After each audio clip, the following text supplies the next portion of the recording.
Hi అండి అందరికీ. Class room psychology నుంచి మనకి బిట్స్ అనేది అప్లయింగ్ క్వశ్చన్స్ ఎలా రాబోతున్నాయి అనేది ఒక 40 బిట్స్ వరకు ఒకసారి చూద్దాం. తర్వాత మీకు ఒకవేళ బాగున్నాయి బిట్స్ అని మీరు ఒకవేళ కామెంట్ చేస్తే నేను మరికొన్ని బిట్స్ అనేవి అందించడం జరుగుతుంది.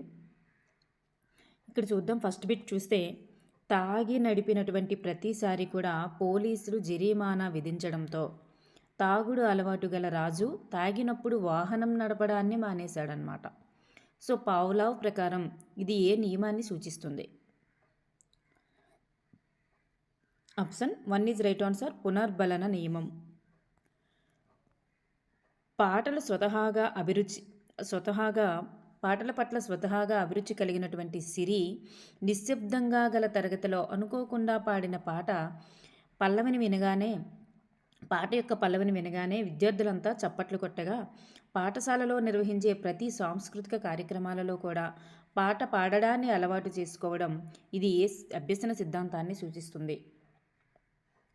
ఇది ఆర్ఎస్ నిబంధనాన్ని సూచిస్తుంది. ఆర్ఎస్ నిబంధనం అంటే కార్యసాధక నిబంధనం. నెక్స్ట్ వన్, క్రింది వానిలో పురోగమన అవరోధానికి సంబంధించి అభ్యసన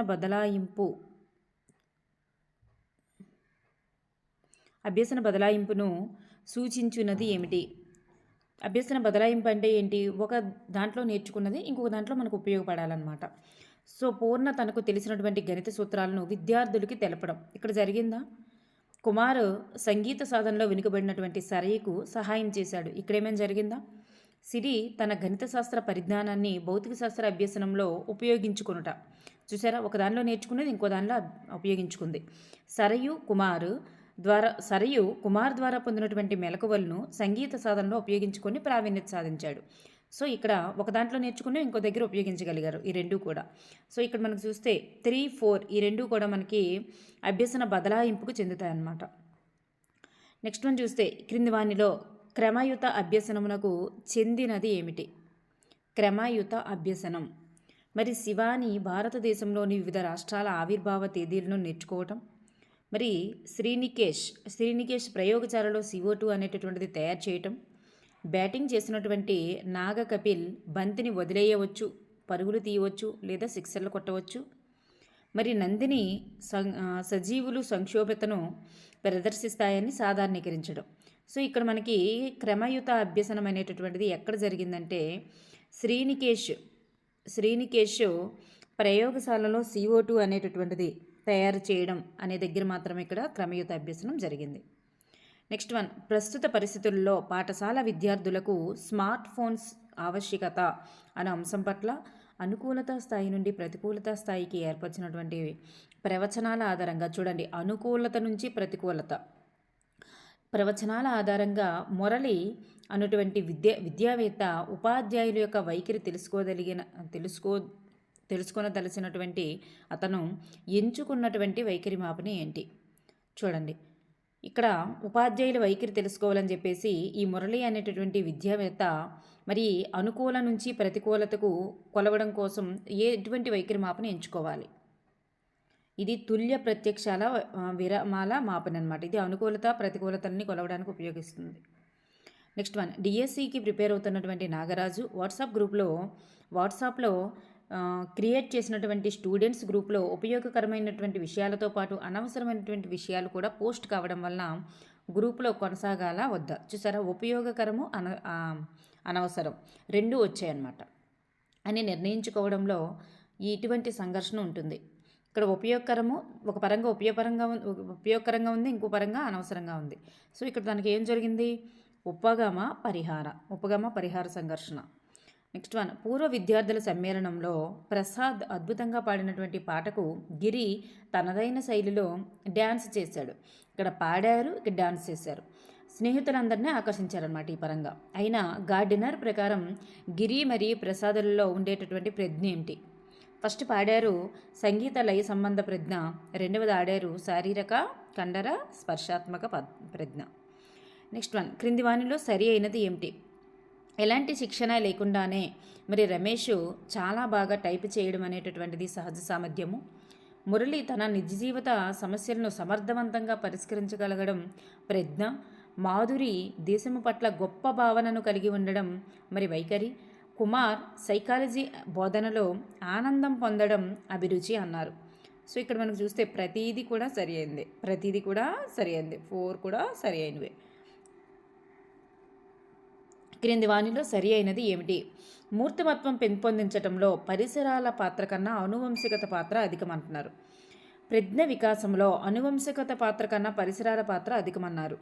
వైఖరులు అనేవి అభ్యసన అనుభవాల వల్ల ఏర్పడతాయి. అభిరుచులు అనేటటువంటివి ప్రేరణను పెంపొందించును అన్నారు.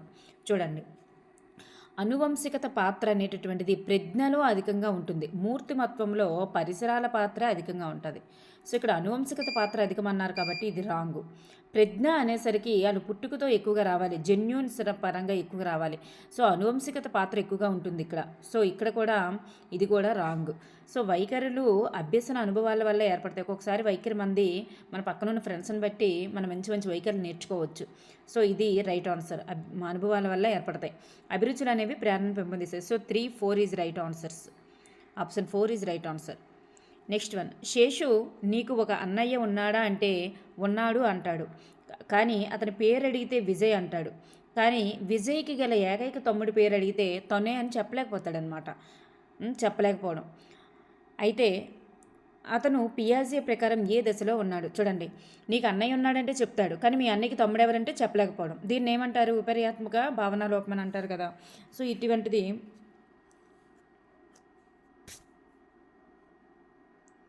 ఇటువంటిది మరి లోపం ఎక్కడ జరుగుతుంది? పూర్వ ప్రచాలక దశలోనే జరుగుతుందన్నమాట ఇది.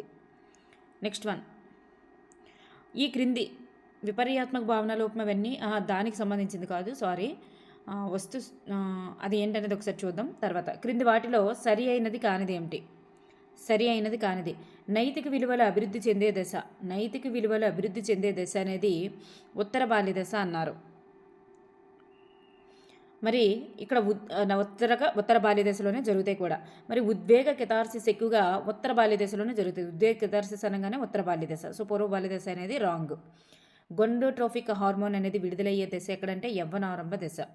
ఉద్వేగ అనియంత్రత కలిగినది కూడా కౌమార దశ. చూడండి, ఇవన్నీ సరి అయినవే. ఆప్షన్ 2 అనేది మాత్రం ఇక్కడ సరికాదు.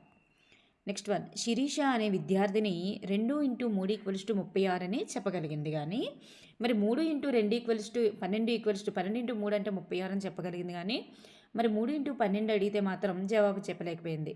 అయితే ఇది పియాజే ప్రకారం మరి దేనికి చెందుతుంది? ఇలా అడిగితే చెప్పగలడం, ఇలా చెప్పలేకపోవడం. ఇది విపర్యాత్మక భావన లోపం. విపర్యయం, దాని యొక్క విపర్యయం అనేది జరుగుతుంది అనేటటువంటి భావన లేకపోవడం అన్నమాట.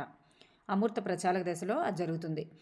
నెక్స్ట్ వన్, క్రికెట్ ఆడటంలో విఫలమవుతున్నటువంటి మిత్రుడిని గమనించినటువంటి ఒక వ్యక్తి అతనికి తగిన మెలకువలను సూచించి రాణించినట్లుగా సహాయం చేసినాడు. అయితే ఇచ్చట జరిగినటువంటి అభ్యసన బదలాయింపు ఏమిటి?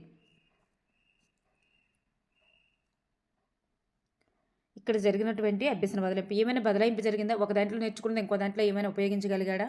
అలా జరిగితేనే అభ్యసన బదలాయింపు అంటారు. విఫలమవుతున్న మిత్రుడిని తన మెలకువలు చెప్పాడు, అంతేగాని అక్కడ ఎటువంటి బదలాయింపు లేదు. సో శూన్య బదలాయింపు. కళ్యాణ్కు తన జట్టు గెలవాలని కానీ తనకు ప్రాక్టీస్లో పాల్గొనడం. చూడండి, కళ్యాణ్కు తన జట్టు గెలవాలి కానీ తనకు ప్రాక్టీస్లో పాల్గొనడం ఇష్టం లేదు.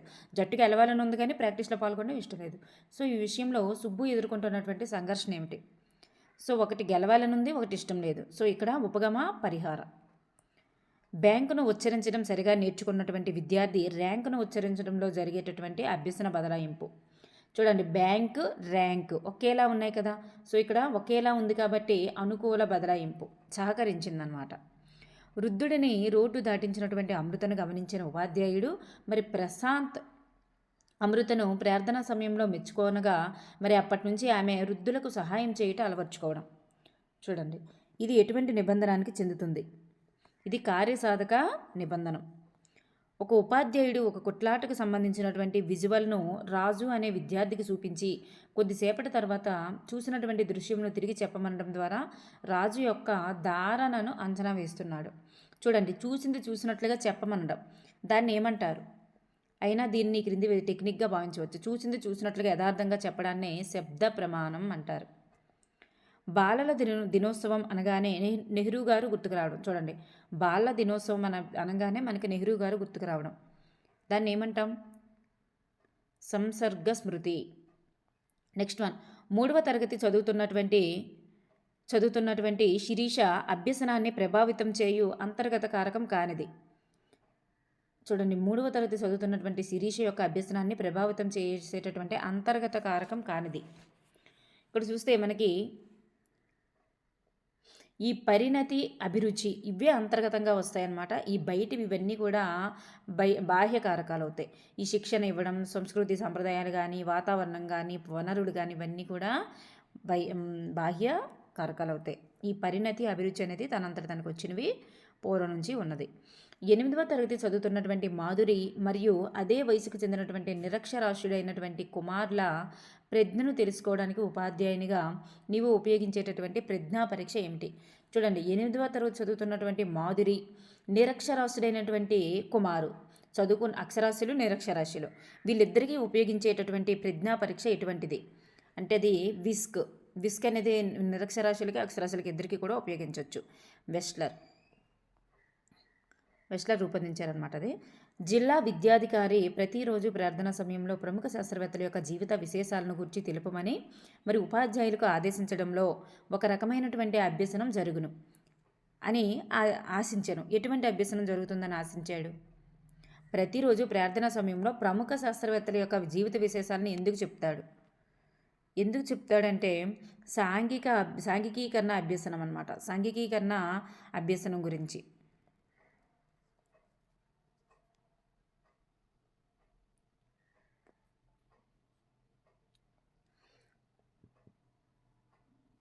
నెక్స్ట్ వన్, రమేష్ పరీక్షలు రాయాలంటే నదిని దాటి వెళ్ళాలి.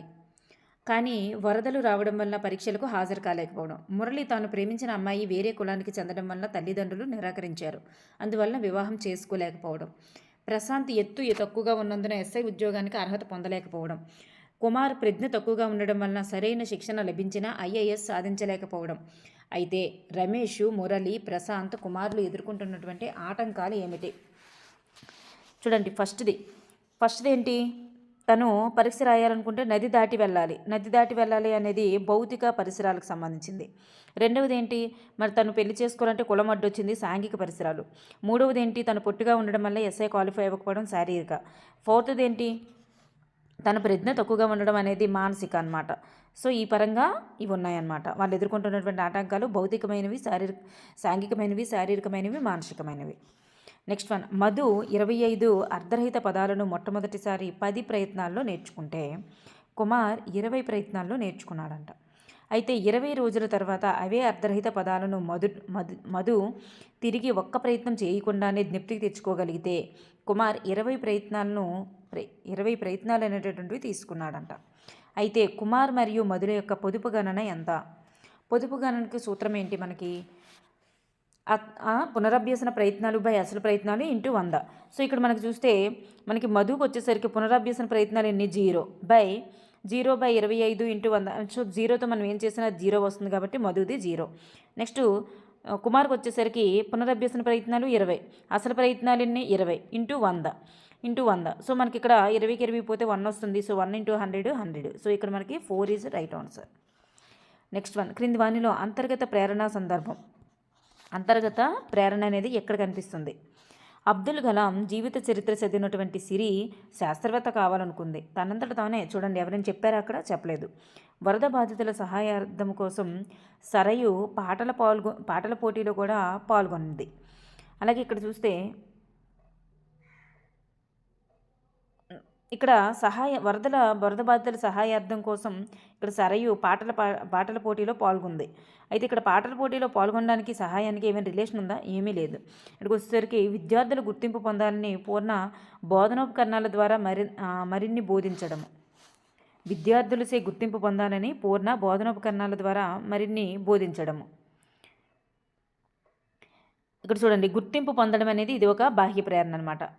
ఇది కూడా నెక్స్ట్ వన్ బాహ్య ప్రేరణకు సంబంధించింది. నెక్స్ట్ వన్ ఉత్తమ ఉపాధ్యాయునిగా ఎంపిక కావాలని కుమార్ వృత్తి ధర్మాన్ని పాటించాడు. ఇక్కడ ఉత్తమ ఉపాధ్యాయునిగా ఎంపిక కావాలని అంటే ఇక్కడ ఏదో ఒకటి ఆశించి చేస్తున్నారనమాట. ఇక్కడ కూడా వరద బాధితుల సహాయార్థం కోసం ఏదో ఒకటి ఆశించి చేస్తున్నారు. ఇవన్నీ కూడా బాహ్య ప్రేరణకు చెందుతాయి. సో ఇక్కడికి వచ్చేసరికి శాస్త్రవేత్త కావాలనుకుంది అది ఒకటి మాత్రమే మనకి అంతర్గత ప్రేరణకు చెందుతుంది. నర్సరీ చదువుతున్నటువంటి సిరి హోంవర్క్ పూర్తి చేయగానే అమ్మ పూర్ణ చాక్లెట్ను బహుమతిగా ఇచ్చింది. మరి సిరి మొదటి తరగతికి చేరిన తర్వాత హోంవర్క్ పూర్తి చేసినా తల్లి చాక్లెట్ని ఇవ్వడం లేదు. సో క్రమంగా సిరి హోంవర్క్ చేయడాన్ని మానివేసింది. చూసారా, చాక్లెట్ ఇస్తుందని ఫస్ట్ చేసేదనమాట. తర్వాత చాక్లెట్ వాళ్ళ అమ్మగారు ఇవ్వడం మానేశారని హోంవర్క్ చేయడం మానేస్తుందన్నమాట. సో ఇది దేనికి చెందుతుంది? ఇది మనకు తెలుసు కదా, థార్న్డైక్ ప్రకారం విరమణ సూత్రానికి సంబంధించిందనమాట. సారీ, థార్న్డైక్ కాదు, పావ్లోవ్ సూత్రం ప్రకారం మనకి ఇది విరమణ సూత్రానికి సంబంధించిందనమాట. Next one,